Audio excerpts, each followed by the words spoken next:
નમસ્કાર, આજના આ ખાસ એક્સપ્લેનરમાં તમારું સ્વાગત છે। આજે આપણે પૃથ્વી પરના સૌથી અદ્ભુત અને ખરેખર જટિલ વિષય પર વાત કરવા જઈ રહ્યા છે। આપણી આસપાસ જે આ સુંદર જીવસૃષ્ટિ ખીલી રહી છે ને, તેના અસ્તિત્વની ઉજવણી કરવાનો એક ખાસ દિવસ છે 22 મે, એટલે કે આંતરરાષ્ટ્રીય જૈવ વિવિધતા દિવસ। આજે આપણે એ સમજવાનો પ્રયાસ કરીશું કે પૃથ્વી પરનો એકદમ નાનો અમથો જીવ પણ આપણા પોતાના અસ્તિત્વ માટે કેટલો અને શા માટે જરૂરી છે। તો ચાલો જીવનના આ અદ્ભુત તાણાવાણાની સફર શરૂ કરીએ। હવે તમને કદાચ થતું હશે કે આ બધું શરૂ ક્યાંથી થયું?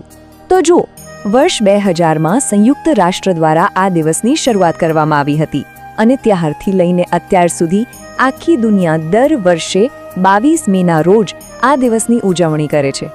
પણ હા, આ કોઈ સામાન્ય ઉજવણી નથી। તેનો મુખ્ય હેતુ પર્યાવરણનું સંરક્ષણ અને ટકાઉ વિકાસ, જેને આપણે સસ્ટેનેબલ ડેવલપમેન્ટ કહીએ છીએ, તેના વિશે વૈશ્વિક સ્તરે જાગૃતિ લાવવાનો છે।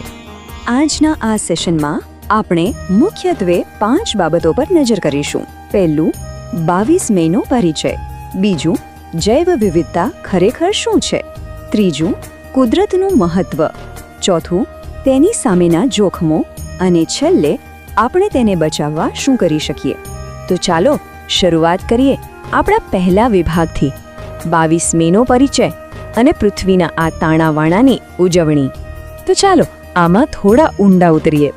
આ દિવસ ખરેખર આપણને એ યાદ અપાવવા માટે છે કે આ પૃથ્વી માત્ર આપણી એટલે કે મનુષ્યોની જ નથી।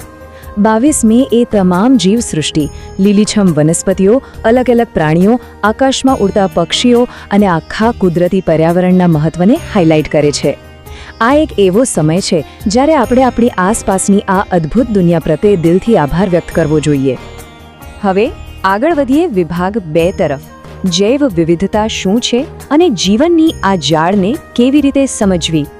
સરળ ભાષામાં કહીએ તો જૈવ વિવિધતા અથવા તો બાયોડાયવર્સિટી એટલે પૃથ્વી પર જોવા મળતા વિવિધ પ્રકારના પ્રાણીઓ, પક્ષીઓ, જીવજંતુઓ, છોડ, વૃક્ષો અને હા, નરી આંખે ન દેખાતા સૂક્ષ્મજીવોની એક વિશાળ વેરાયટી।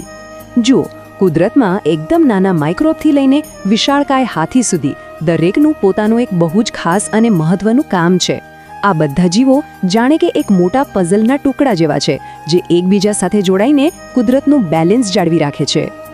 અને એના પરથી જ આવે છે આપણો ત્રીજો વિભાગ, કુદરતનું મહત્વ અને શા માટે ખરેખર દરેક જીવ આટલો મહત્વપૂર્ણ છે।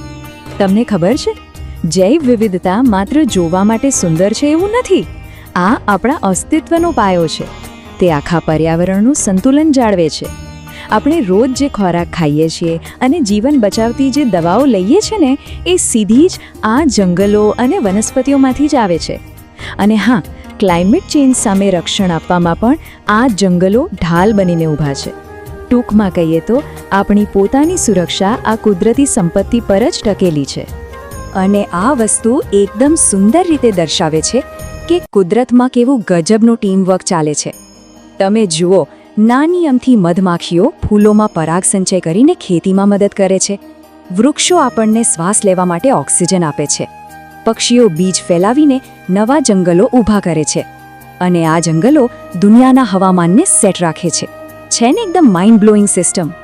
હવે વાત કરીએ થોડા ગંભીર મુદ્દાની। વિભાગ 4, જૈવ વિવિધતા સામેના જોખમ અને આપણે જે ખતરાઓનો સામનો કરી રહ્યા છીએ। અહીં એક બહુ જ મોટો અને ડરામણો પ્રશ્ન ઊભો થાય છે।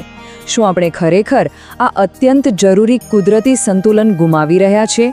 રોજબરોજના સમાચારો અને પર્યાવરણના રિપોર્ટ્સ જોઈએ ત્યારે સ્પષ્ટ થાય છે કે હા, આપણે એક બહુ જ મોટા સંકટ તરફ ધકેલાઈ રહ્યા છીએ।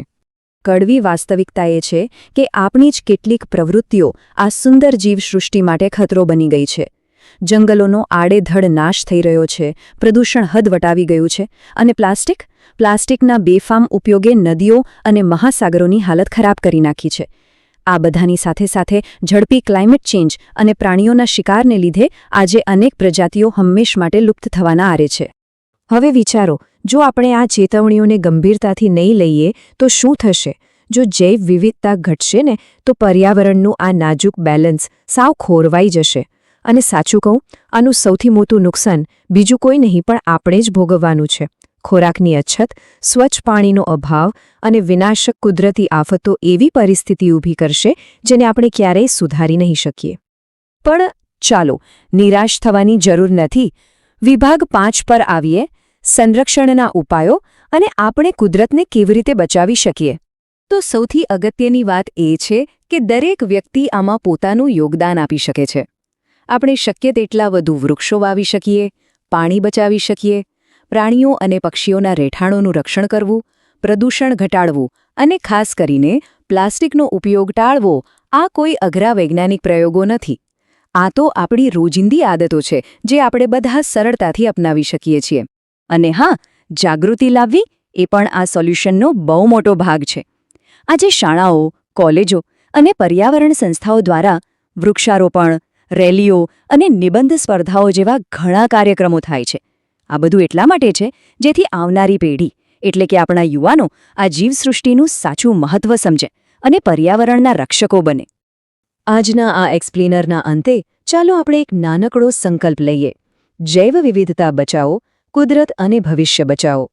22 મે આપણને સ્પષ્ટ મેસેજ આપે છે કે જો કુદરત સુરક્ષિત રહેશે તો જ આપણું ભવિષ્ય સુરક્ષિત રહેશે. જો આપણે દરેક જીવ અને છોડનું મૂલ્ય સમજીશું તો જ આવનારી પેઢી માટે આ સુંદર પૃથ્વી બચાવી શકીશું. તો શું આજથી જ આપણે આ દિશામાં એક નાનું પગલું ભરી શકીએ? આ અદ્ભુત વિષય પર મારી સાથે જોડાવા બદલ તમારો ખૂબ ખૂબ આભાર.